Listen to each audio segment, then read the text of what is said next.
兄弟，什么事儿？说吧。彪哥，咱们是不是一定要去静坐示威啊？当然。怎么了？我想来想去，还是觉得不妥。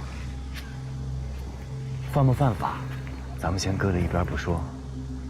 就算我们去静坐示威，那也不是1天2天能解决的事情，两边总得僵持一段时间吧。说不定到最后，我们还得走法律途径，那就耽误的时间更多了。就算到时候铃铛网答应解封我们的店，购物节早都过去了，我们会吃大亏的。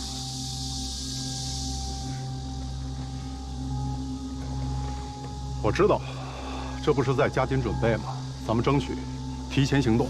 哥，你没听明白我的意思。咱们都是生意人，咱们都知道，时间就是金钱，早一天卖货，我们就早一天赚钱。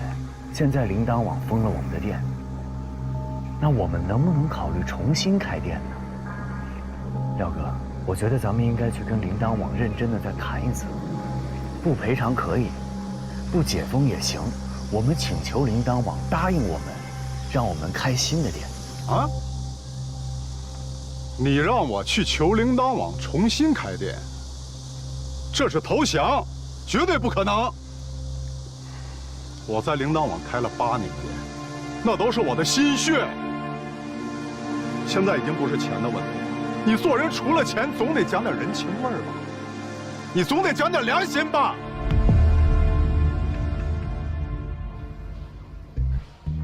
你好。你好。对不起，我应该早点告诉你。不怪你，我自己的问题。没有问题。我自作聪明，作茧自缚。好吧，可是我很高兴，意外地发现你的另一面。你高兴就好，反正这顿饭吃完，我们的友谊到此为止。为什么？你耍我，害得我出丑，我不能继续跟你做朋友啊。可你不也是防着我，坐在另外一个位置观察着我？是不是一旦我不入你的眼，你就假装从来没有出现过，然后回去就把我拉黑呢？网友见面，多一点自我保护意识总没错吧？我赞成，那我们就算扯平了。扯不平。从第一次见面你就知道我是谁，而我却现在才知道你就是希区萨特。怎么算都是我吃亏。那这样好不好？你呢，就把我当成是跟你初次见面的粉丝，我呢把你当成我仰慕已久的主播。我们不考虑什么友谊不友谊的，就开开心心的吃顿饭，好吗？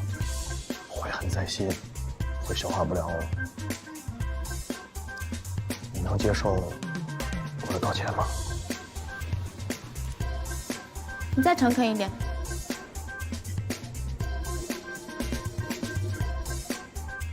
我薛毅正式的想帮你道歉，可以吗？好吧，我接受你的道歉。彪哥，我知道你跟铃铛网的感情很深，他们现在这么做确实很伤人，我都替你叫屈。但是你能不能也考虑考虑其他人的感受？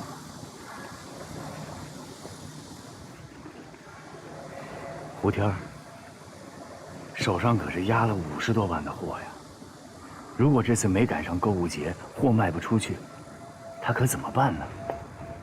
还有王磊，别看他平时大大咧咧的，昨天我就听见他媳妇给他打电话，说他父亲病重，让他赶紧回去照顾。还有小吴，你说你今天帮他了一次，借了他3万块钱，如果明天债主继续问他要债呢，他怎么办呢？你有多少钱能帮他把这窟窿填满呢？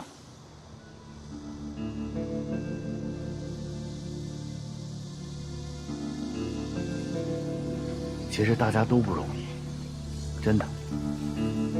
当然，最不容易的就是你了，耀哥。我们都知道你是特别重感情的人，就是因为这个，我们这么多弟兄都这么信任你。我说句不好听的，如果你要是觉得你和铃铛网之间的私怨，要比这些弟兄对你的信任还重要，那我什么都不说。如果不是这样，我真的建议你再好好考虑考虑。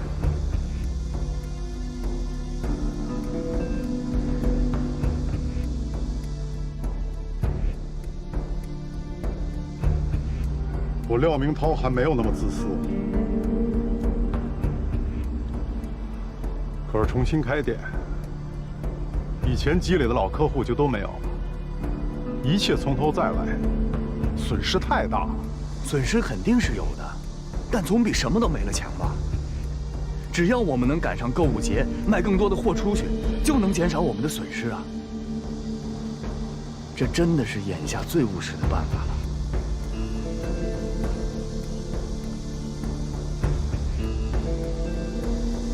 那你有具体方案吗？我有。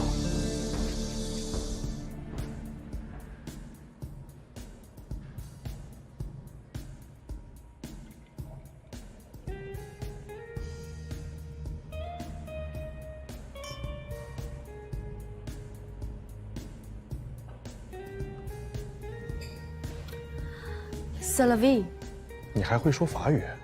基本不会。可是你的发音很标准。你信不信？只要是奢侈品牌，不管是英语、法语、意大利语，我的发音都很标准。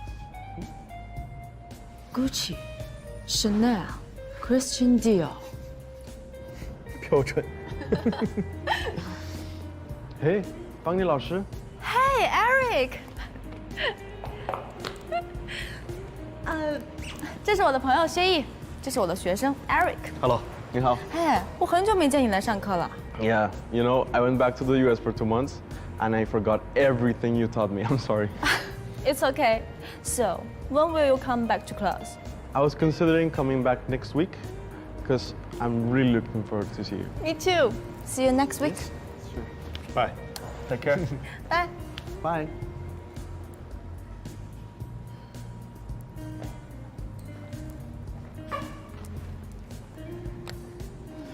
你留过学？没有啊，土生土长的中国人，护照呢是早就办好了，可惜没有坐过任何国际航班。但你的英语说的可真不错，不像我，在国外待了这么多年，还有些口音。我在培训中心教外国人讲中文，英语是我的吃饭工具啊。我还一直以为直播才是你的吃饭工具呢。所谓鸡蛋不要放在一个篮子里，除了英语和直播，像什么美妆、游泳、瑜伽，反正能学的我都会学一点。学这么多干什么呀？我是觉得，这个世界上有太多事情不受控制，但只有2件事情是我能完全控制的，其中一个就是学习。所以只要有学习的机会，我就想尽量学得好一点。那另一件呢？减肥啊！减肥。能吃牛排吗？当然可以。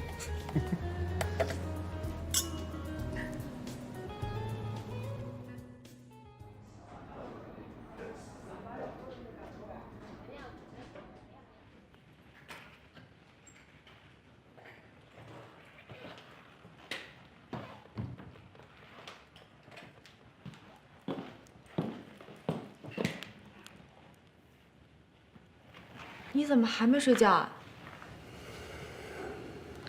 这么晚了，你还没回来，我不放心。啊，我今天晚上跟江大林喝了几杯，没事的，你早点休息吧。那你也早点休息吧。晚安。晚安。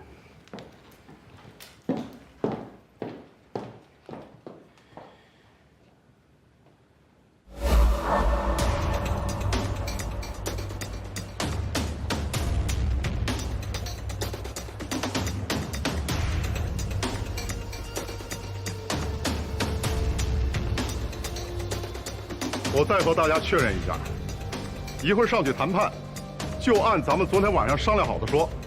是。安东，你看还有什么要补充的吗？没了。哎，那这样吧，你跟我们一块儿上去，你聪明，有事儿呢我们可以商量商量。没问题。那大家就在原地等我们，等我们的好消息。好的，好吧，走。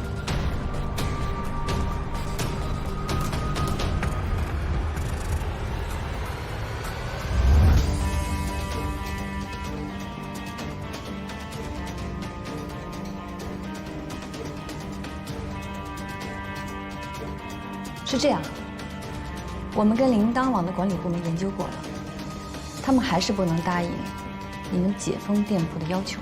很抱歉，因为这个涉及到法律、合同，还有一些监管部门的要求，所以不要说了，我们这次来，就是想和你们商讨另外一套解决方案。啊，那太好了。其实，我们早就应该这样坐下来慢慢聊，不是吗？不能慢。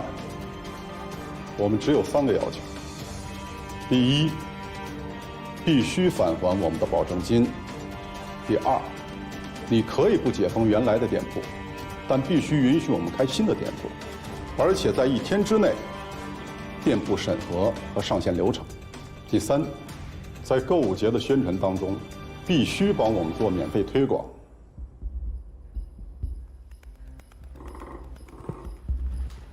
你看都说全了吗？说全了，都说全了。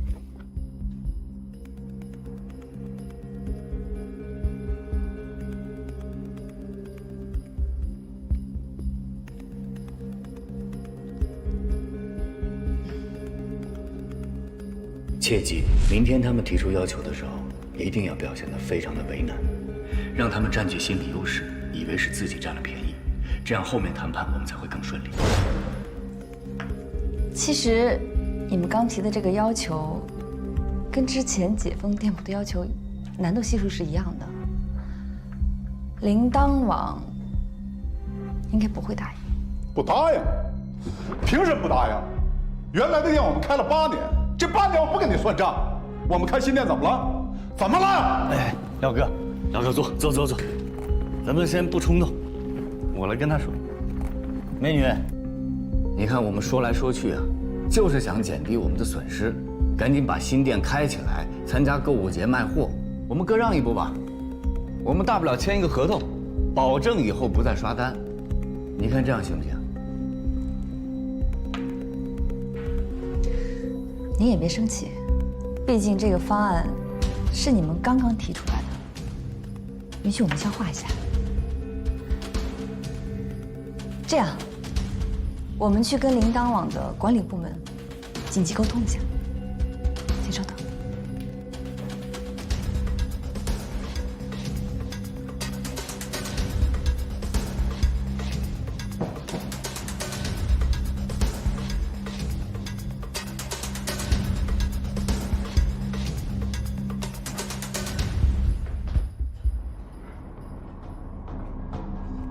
魏总说，至少要拖15分钟，时间越久，他们会越慌乱，达成协议的可能性就越大。合同在哪儿？一大早，法务说还要再检查一遍，然后就给我们送过来。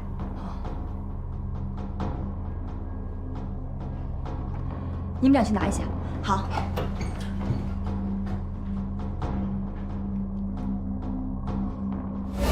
廖哥，要是他们还是不答应咱们的要求怎么办？能怎么办？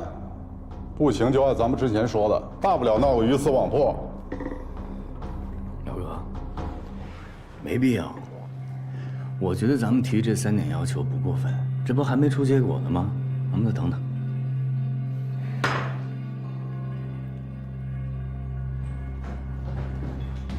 张总，合同拿来了。怎么这么慢啊？一直在催他们，法务看挺仔细的。都过了3分钟了，快走吧。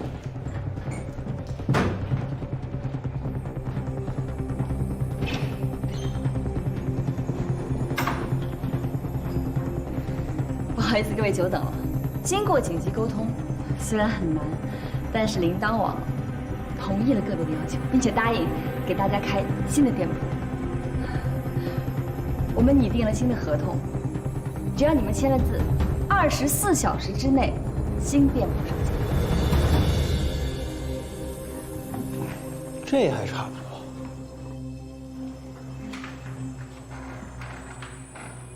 我们也希望你们回去之后帮我们做一个动员，让其他的商户也尽快来跟我们签这个合同。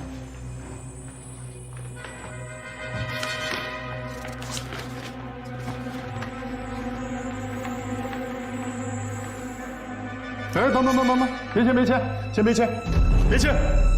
怎么了？耍我们是吧？啊？咱们事先不都讲好了吗？保证金怎么涨了5倍？啊？为什么？为什么？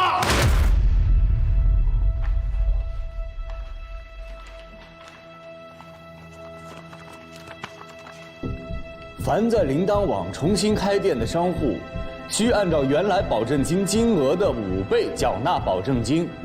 怎么回事啊？抢啊！我们能交得起5倍保证金，还开什么店啊？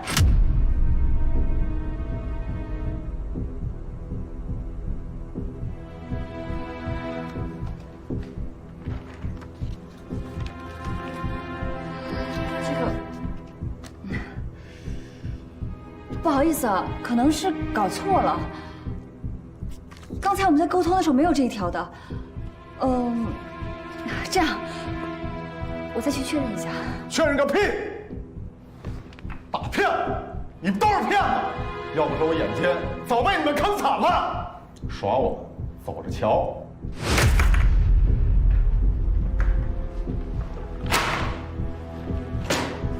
都给我等着，看看到时候谁后悔。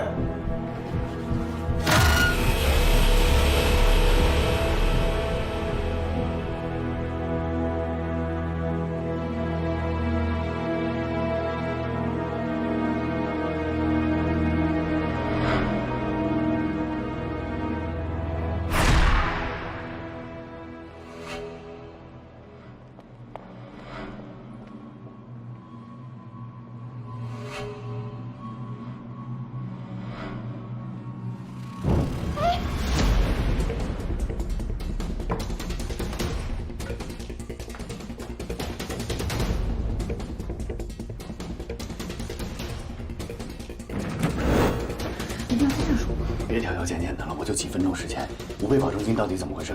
我真的不知道，合同之前我看过没问题的，5倍保证金的事情一定是今天临时加上去的，绝对不是临时决定的。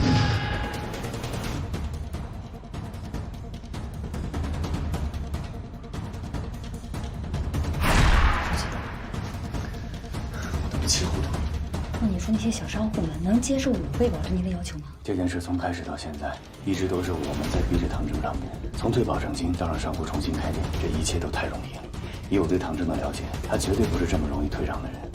这件事没这么简单。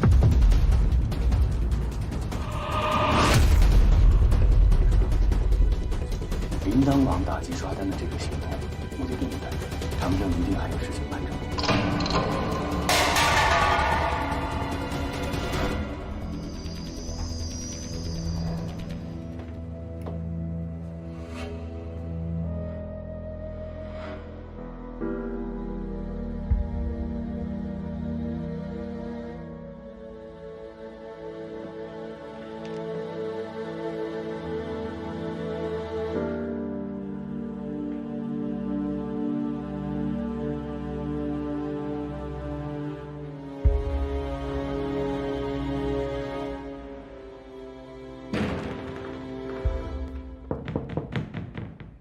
安东在吗？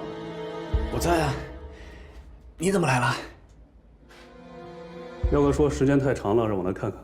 哎，你跟廖哥说一声，我拉肚子，我马上就出去，你稍等我一下。那你快点啊。嗯。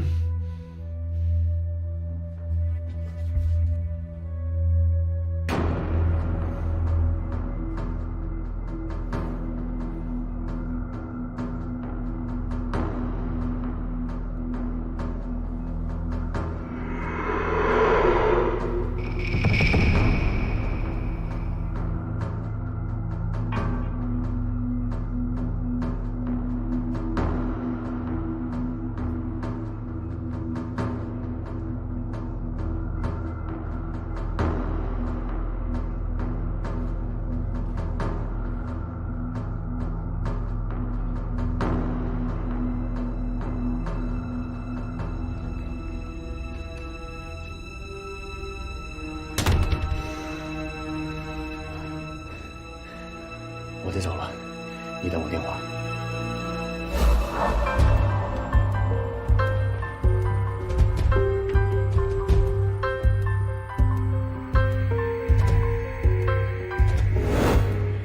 喂，舒晴，说话呀，是不是出什么事儿了？我想见你。你说的是真的吗？我等这个电话已经等了很久了。是的，有一些话我想和你说。我要马上见你。你把地址发给我。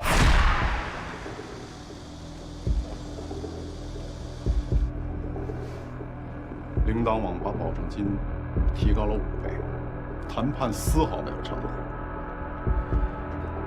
不能再等了，咱们必须马上采取行动。我决定，咱们明天就去铃铛网，向他们讨回公道。唐总，保证金为什么要提高5倍？这件事情为什么事先不告诉我们呀？江总，别那么心浮气躁，有什么话坐下来慢慢说。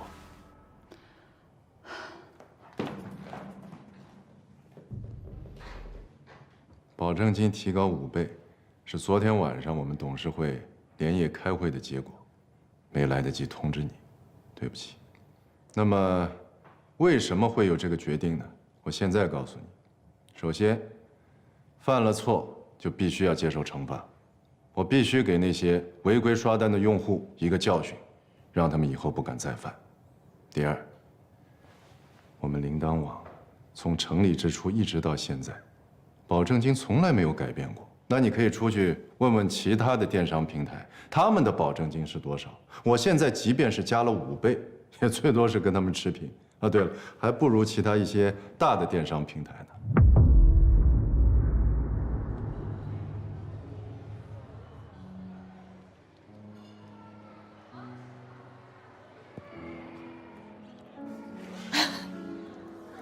错啊，菜都替我点好了。我看到地址的时候，我以为我搞错了，真没想到，你还会选择这间餐厅。上次那顿饭没吃成，这顿我请。那你不怕别人知道我们俩的关系了？不怕了。我之前研究过这些商户的资料，他们大多数都是小本经营，流动资金和利润都特别小。现在保证金一下子提高了5倍，他们压力会非常大，根本没办法承担。那就不要开店了。市场是很残酷的，优胜劣汰嘛。现在那些小商户，要么交纳5倍的保证金继续开店，要么就是彻底离开铃铛网。我也给他们2选1。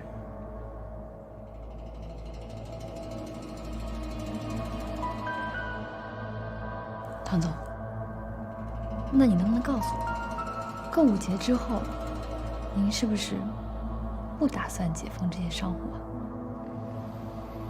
我现在只能告诉你，对那些违规刷单的商户，我只有3个字：零容忍。要是他们觉着我是一时心血来潮才打击的刷单，那就不如趁早滚蛋。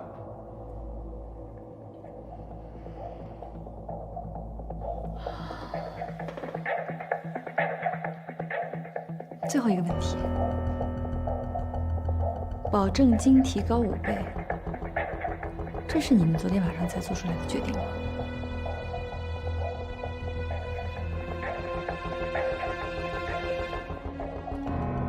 江总啊，你的问题太多了。你现在不是应该来质疑我，你应该把所有的精力放在怎么替铃铛网解决即将到来的危机，可以吗？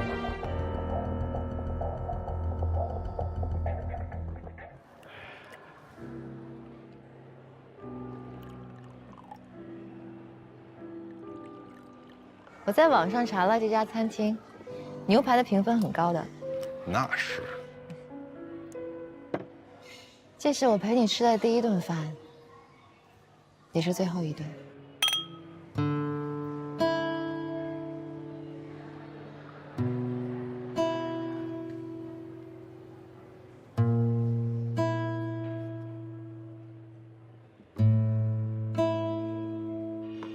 你什么意思啊？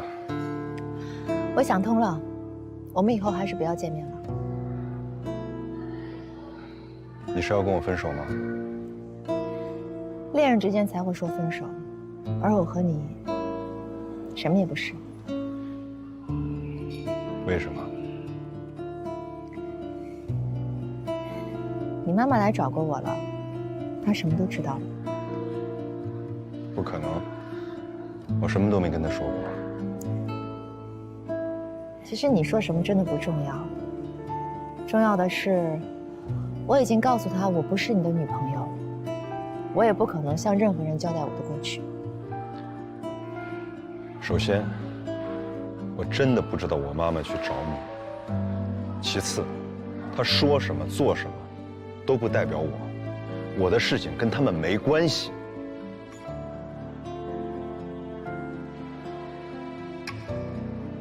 我之所以跟你说这些，不是因为你妈妈，也不是因为其他任何什么人，是因为我觉得我和你之间的距离相差的太大。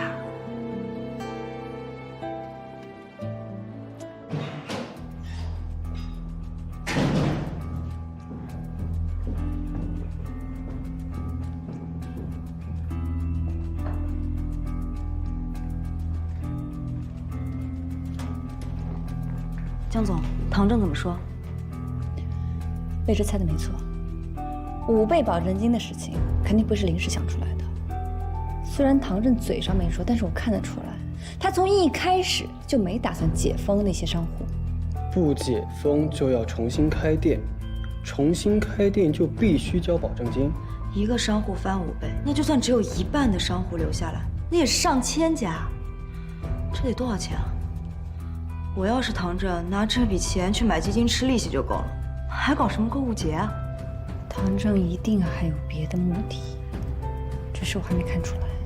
反正这不是一块蛋糕，我们掉进陷阱里了。我早就说我们进狼窝了吧？安东，你想办法查一下别的电商网站保证金的情况。首先我们要搞清楚唐正提出来这个5倍保证金是不是在一个合理的范围之内。 OK。还有你，把所有的商户资料全部过一遍，预估一下保证金提到了5倍之后，还有多少人愿意留下来？我们要知道一个起码的基数。OK。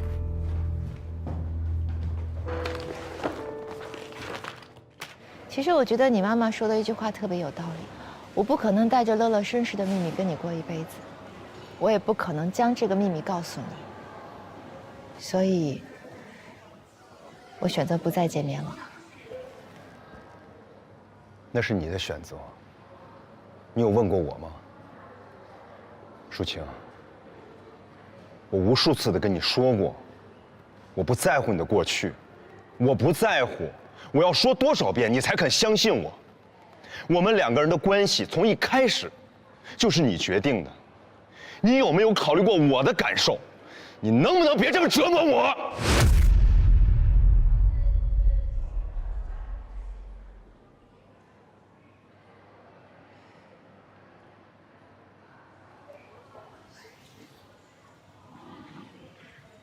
你说的对，这段关系从一开始就是由我决定的，所以也应该由我决定结束。你没有反对的权利。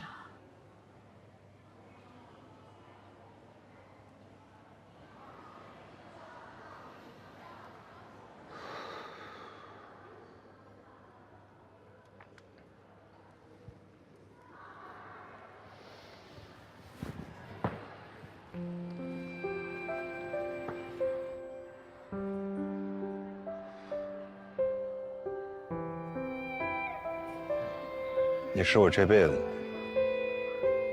见过的最残忍的女人。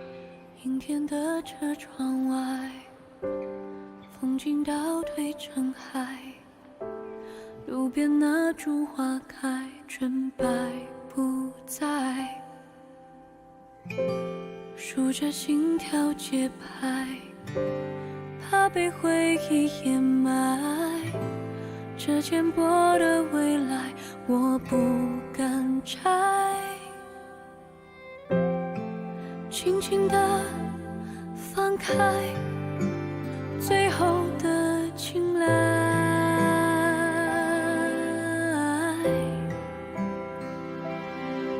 曾经笑的姿态回不来，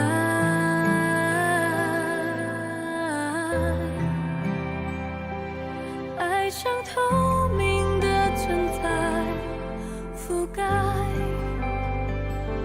像空气无处不在，躲不开。谁不该眼泪流下来，不去在下一秒对白，也许爱划过回忆才能留下来。到现在我却才明白，才依赖，如影随形，你给我的色彩。你别再发呆，别等待，别回来，让我再看一眼就离开。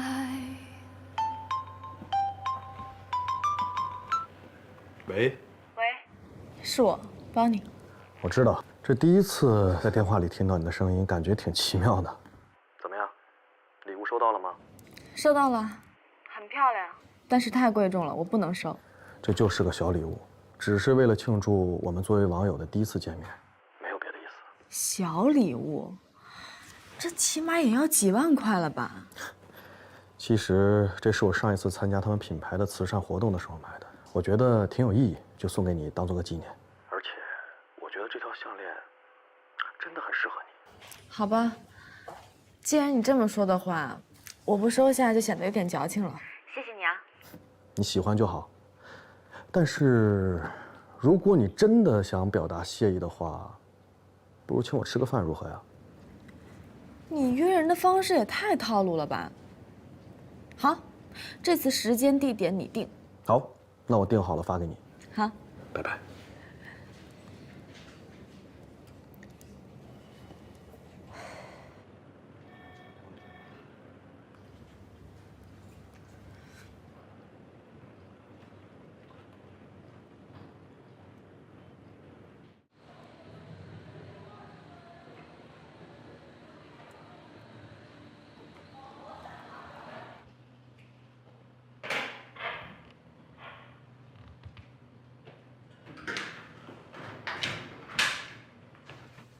来了，你去找淑晴了？这么快就向你告状了？他没告状，他跟我分手了。妈，你到底做了什么？我什么也没做啊，我就做了任何一个妈妈都会做的事情，满足一下好奇心而已。我没做什么出格的事儿啊。不出格，你没经过我同意就调查我朋友，你去找他，还跟他说了那些话。你不觉得你自己很过分吗？妈，我一直觉得你是独立女性，是女作家，是一个有文化的人，你跟其他的妈妈不太一样。行了，高帽子呢，你是不用给我戴的啊。在你终身大事儿这件事情上，我就是一个普通的妈妈，跟别人没什么区别的。我就是想知道跟你交往的那个女孩子到底是一个什么样的人？难道我有错吗？啊？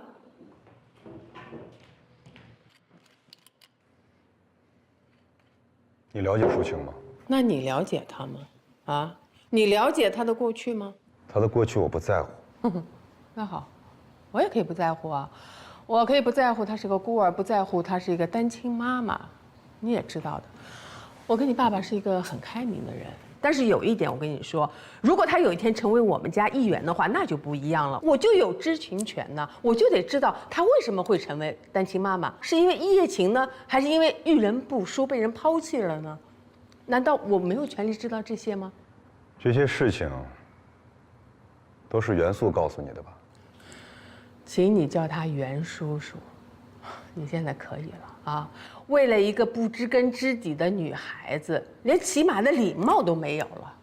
是啊，你袁叔叔是跟我说那个女孩子配不上你。当初我听完以后，我觉得他是有偏见的。但是我现在看到你这些表现，我觉得他说的很有道理。我自己的事情，我会处理好。妈，我最后跟你说一句，我的事儿，你们都别插手。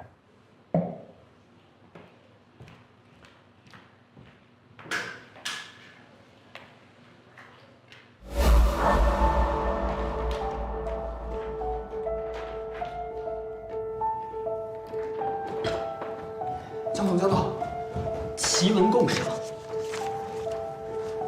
电商行业烧钱之战，铃铛网亏损运营内幕大起底。亏损？可铃铛网的业绩报表一直都是很好看的呀。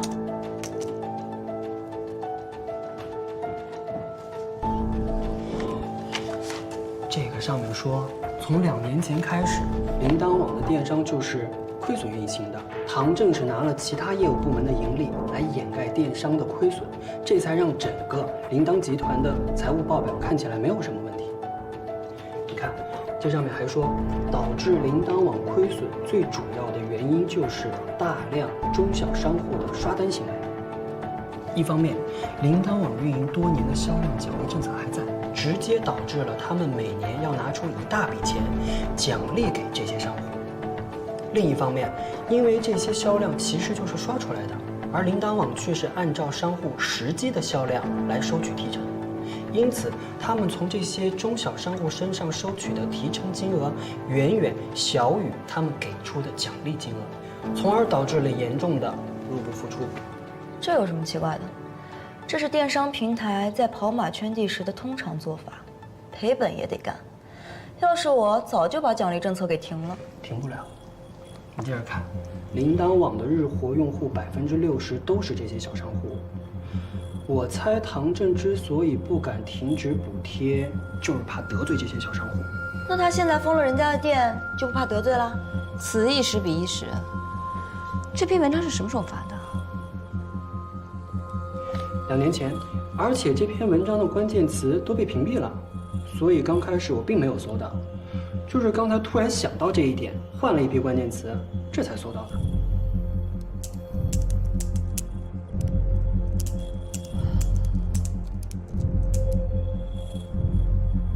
能不能找到这篇文章的作者？也许我能。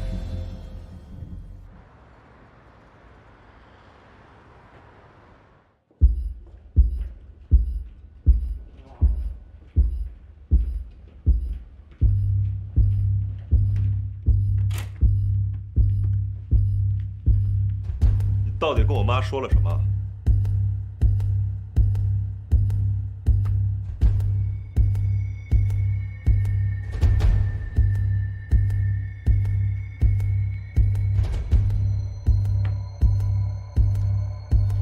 你觉得我会说什么？还是害怕我说什么？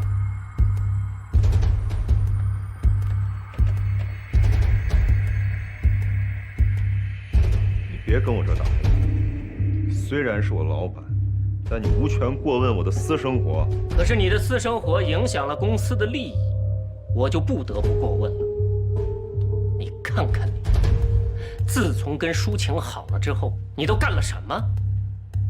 小丽试丢了，智慧星的新闻发布会你改时间了，让你去澳大利亚出差你也不去。再这么下去，你还不知道干出什么出格的事情。你看看你，还有没有一点客户总监的样子？说的这些跟舒晴都没关系。你为什么在我妈面前污蔑她？我污蔑她？我敢担保，我在你母亲面前说的每一句话都是实话。